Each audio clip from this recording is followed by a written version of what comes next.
Ever feel like your brain is kind of working against you? Like you're sure you're right about something, but then things don't quite go as planned. Yeah, it's like our minds have these shortcuts they use to make sense of the world, but those shortcuts, they don't always lead us in the right direction, do they? Exactly. And that's where Rolf Dobelli's book, The Art of Thinking Clearly, comes in. He dives into all these mental traps, these cognitive biases that can really mess with our judgment. It's a fascinating look at how our brains, while incredibly efficient, can sometimes trip us up with, as you said, these little mental shortcuts. Right. Like survivorship bias, which is one of the first things Dobelli talks about. It's like we tend to focus on those who made it, the success stories. But we often forget about all the people who tried and didn't achieve that same level of success. Like all those aspiring actors who moved to Hollywood. They see the stars on the Walk of Fame, but don't necessarily think about all the people who came to LA and didn't become famous. It's like we're only seeing the tip of the iceberg, right? We get this distorted view of reality, which can lead to some pretty bad decisions. It reminds me of all the startup success stories you hear about.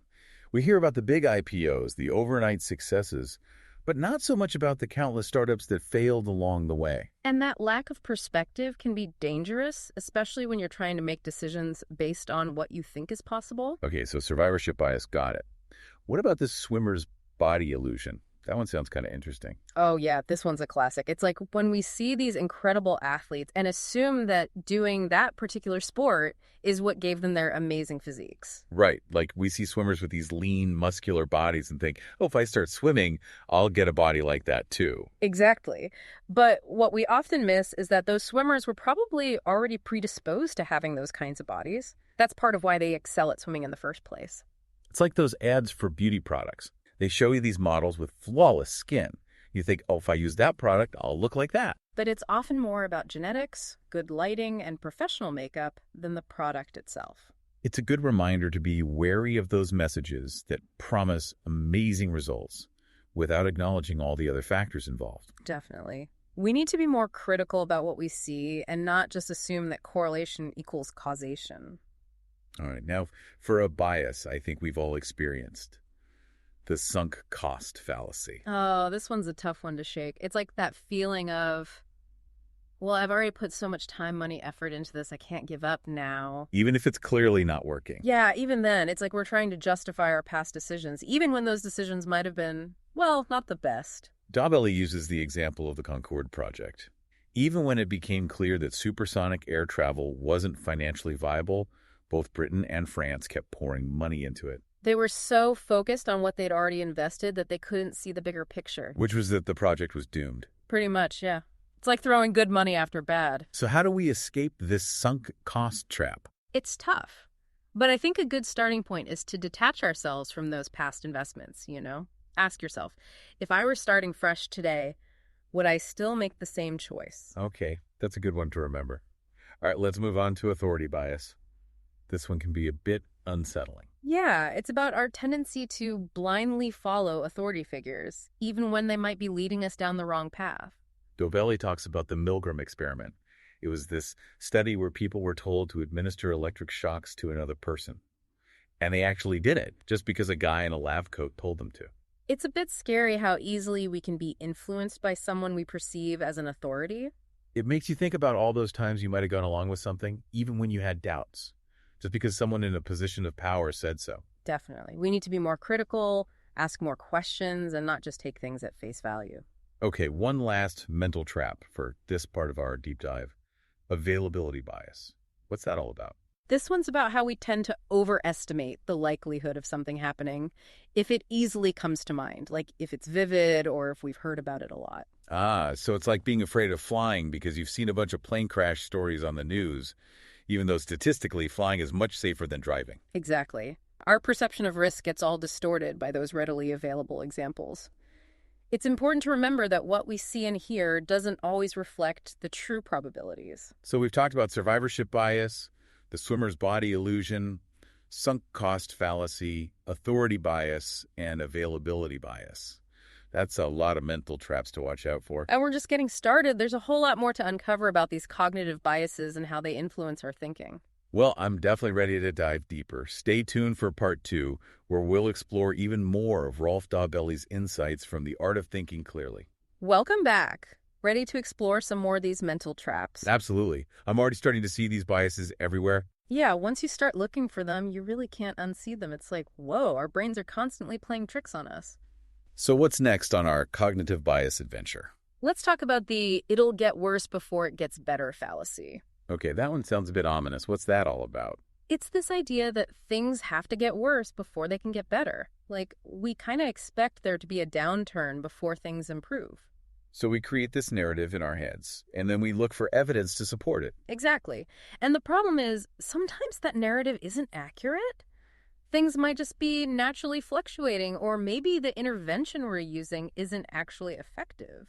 I see. So it's like we're attributing the improvement to the treatment, even though it might have happened anyway? Exactly. It's like you go to the doctor and they prescribe you medicine. They say it'll get worse before it gets better. And then, surprise, surprise, you feel worse for a few days before you start feeling better.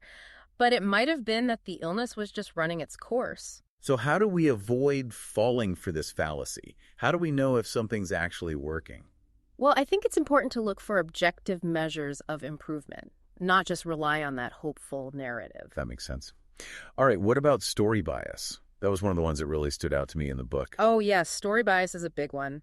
It's all about how our brains love to create narratives. We want things to have a beginning, a middle, and an end, a nice, neat storyline. Even if the events are actually unrelated. Even then, we try to connect the dots, make things fit into a coherent story. And that can really distort our view of reality. Definitely. We end up seeing patterns where there are none and drawing conclusions that might not be supported by the evidence. Dobelli talks about how history books often present events as a clear, linear progression, when in reality things were probably a lot messier and more chaotic. Exactly. History is full of random events, chance encounters, unintended consequences. It's not always this neat story we like to tell ourselves. Okay, so how do we combat this story bias? How do we become more aware of the stories we're creating? I think a healthy dose of skepticism is key. Always question the stories you're being told. Ask yourself, who's telling this story? What are their motives? What might they be leaving out? So basically, don't take anything at face value. Always dig a little deeper. Exactly. All right, ready for another one? Bring it on. Let's talk about neglect of probability. This one's about how we often struggle to really grasp probabilities, especially when it comes to risk and reward. Okay, I can see how that one would be a problem. We make decisions all the time that involve some level of risk. Right. And if we're not good at assessing probabilities, then we're likely to make some pretty bad choices. Like buying lottery tickets. Exactly. The odds of winning are astronomically small, but people still spend tons of money on them. It's like we get so caught up in the potential reward that we ignore the reality of the risk. Yep. We're not very rational when it comes to things like that. We let our emotions and wishful thinking cloud our judgment. I guess we all want to believe we could be that lucky winner. All right, so neglect of probability. Check. What's next? How about the scarcity error? This one's all about how we tend to value things more when they're scarce. Like those limited time offers that make you feel like you have to buy something right now. Exactly. Scarcity creates this sense of urgency, a fear of missing out. It triggers something primal in us. I definitely feel that urge to buy things when I see those limited quantities available messages. Yeah, it's a powerful marketing tactic. But it's important to recognize that scarcity is often manufactured. It's a way to manipulate us into making impulsive decisions. So next time I see one of those messages, I should take a step back and ask myself if I really want that thing or if I'm just being swayed by the scarcity effect. Exactly. Don't let those marketing tricks get to you. All right, ready for another bias? Hit me with it. Let's talk about outcome bias. This one's about judging decisions based on their outcomes rather than the quality of the decision-making process itself. So it's like, if something turns out well, we assume it was a good decision, even if the process was flawed. Right, and conversely, if something turns out badly, we assume it was a bad decision, even if the reasoning behind it was sound. Dobelli uses the example of a CEO who makes a risky bet that ends up paying off big time. Everyone praises them for their brilliance, but it might have just been a lucky gamble. Exactly. And on the flip side, a CEO might make a well-informed decision that, due to unforeseen circumstances, leads to a negative outcome, and then they get blamed for something that was outside their control. So it's important to look at the decision-making process itself, not just the final outcome. Absolutely. We need to be more nuanced in how we evaluate decisions.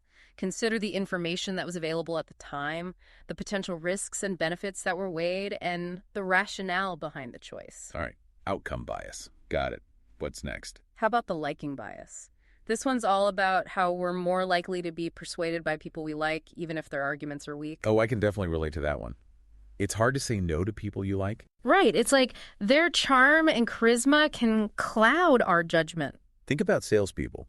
They're masters of the liking bias. They build rapport, find common ground, make you feel special. And suddenly you're buying something you didn't even know you needed. Exactly. So how do we resist the liking bias? Well, I think it's important to separate the person from the message. Focus on the content of the argument, not on how much you like the person delivering it. So it's like, would I still find this convincing if it was coming from someone I didn't like? Exactly. That's a good test. All right, one more for this part of our deep dive. Ready? Yep, let's hear it. Let's talk about the endowment effect.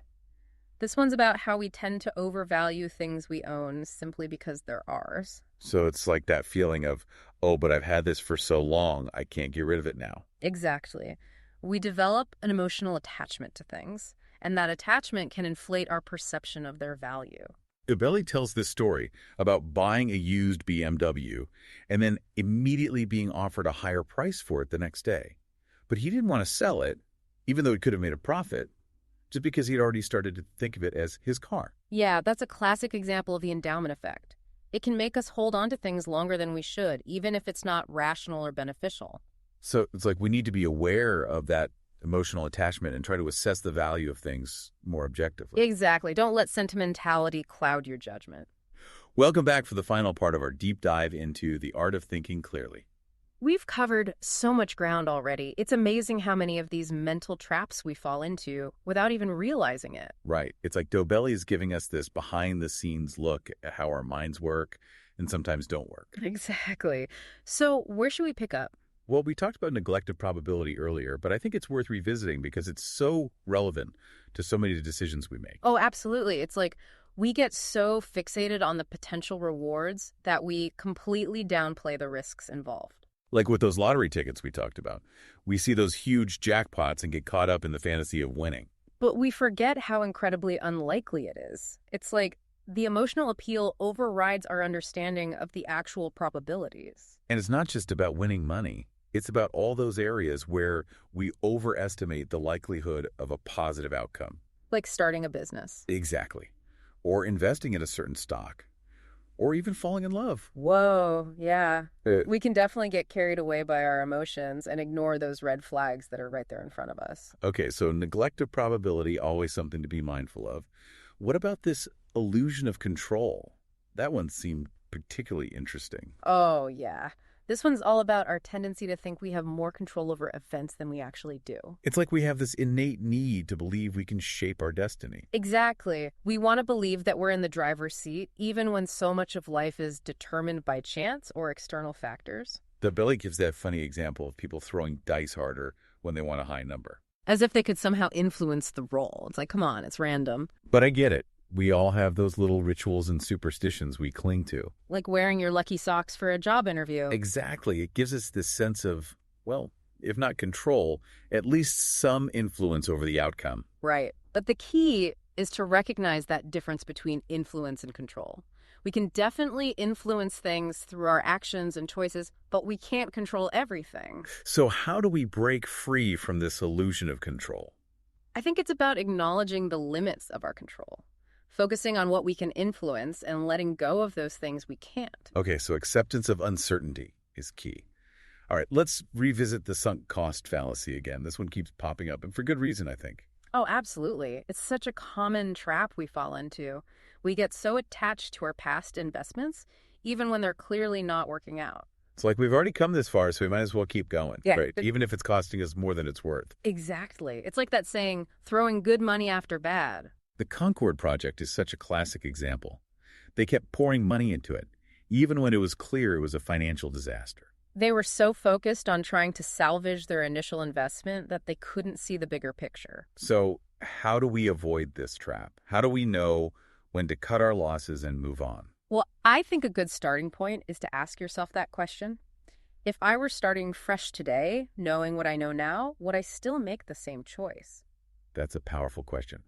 It forces you to detach from those past investments and really assess the situation objectively. Exactly. Sometimes the bravest thing you can do is walk away from something that's not serving you, even if you've already put a lot into it. Okay, let's talk about regression to the mean. This one was a bit more nuanced. Yeah, this one's about how extreme values tend to even out over time. Like, if you have an exceptionally good performance, it's likely that your next performance will be a bit closer to your average. Dobelli uses that example of the student who gets a really high score on one test and then a more average score on the next. It doesn't necessarily mean the student got worse. It's just a natural fluctuation. Exactly. We see this in all areas of life. Periods of exceptional success are often followed by more average periods. And the same goes for periods of bad luck. So it's like, don't get too caught up in the highs and lows. Things tend to balance out over time. Right. Don't overreact to outliers. Focus on the long-term trends. All right, let's touch on outcome bias again, because I think this one's so important, especially when we're evaluating decisions. It's so easy to fall into that trap of judging decisions solely on their outcomes. But, as we've discussed, a good outcome doesn't always mean a good decision, and vice versa. Remember that CEO example? The one who made a risky bet that paid off big time. Yeah, everyone hailed them as a visionary, but it could have easily gone the other way. And on the flip side, someone might make a really well-informed decision that, due to factors outside their control, leads to a negative outcome.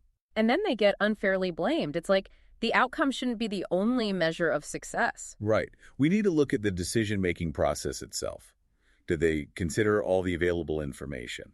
Did they weigh the potential risks and benefits? Exactly. That's where the real value lies. Okay, let's talk about social proof. This one's all about how we look to others for cues on how to behave. Especially in unfamiliar situations, right? It's like, if we're not sure what to do, we look around and see what everyone else is doing. Dobelli uses that classic example of the group of people staring up at the sky. And then everyone else starts looking up too. Exactly. Even though no one knows what they're looking at, it's like our brains are wired to follow the crowd. And this can lead to some pretty irrational behavior. Oh, absolutely. Think about all those fashion trends that come and go. Or those viral videos that everyone's talking about. Or even those investment bubbles where everyone's rushing to buy the same stock. Right. We get caught up in the hype and forget to think for ourselves. So how do we resist the power of social proof? I think it's about cultivating that sense of independent thinking, questioning the actions of the crowd, asking yourself, would I still do this if I weren't being influenced by what everyone else is doing? All right, one last bias to wrap things up. Let's talk about authority bias again. This one's a biggie. Oh, yeah. This one can be really dangerous. It's about our tendency to defer to authority figures even when we have doubts. We talked about the Milgram experiment, which is just a chilling example of how powerful this bias can be. People were willing to inflict pain on others simply because a guy in a lab coat told them to. It's like our brains are wired to obey authority, even when it goes against our own values. So how do we resist this urge to blindly obey? I think it starts with recognizing that authority figures are not infallible. They can be wrong, biased, or even manipulative. So we need to be more critical, ask more questions, and trust our own judgment. Exactly. Don't be afraid to challenge authority, respectfully, of course. Blind obedience can lead to all sorts of problems. Okay, so we've covered a lot of ground in this deep dive into the art of thinking clearly. We've explored all these cognitive biases that can distort our thinking and lead to bad decisions. But the good news is, now that we're aware of these biases, we can start to watch out for them and make more informed choices. Exactly. It's all about increasing our self-awareness and becoming more mindful of how our minds work. And if you're ready to dive even deeper into this fascinating subject, we highly recommend checking out Rolf Dobelli's book. It's full of even more insights and practical tips. You'll find a link to purchase the book in the show notes. And be sure to subscribe to our channel for more deep dives into thought-provoking books and ideas. We're exploring a new book every week. Thanks for joining us on this mental journey. Until next time, keep those critical thinking skills sharp.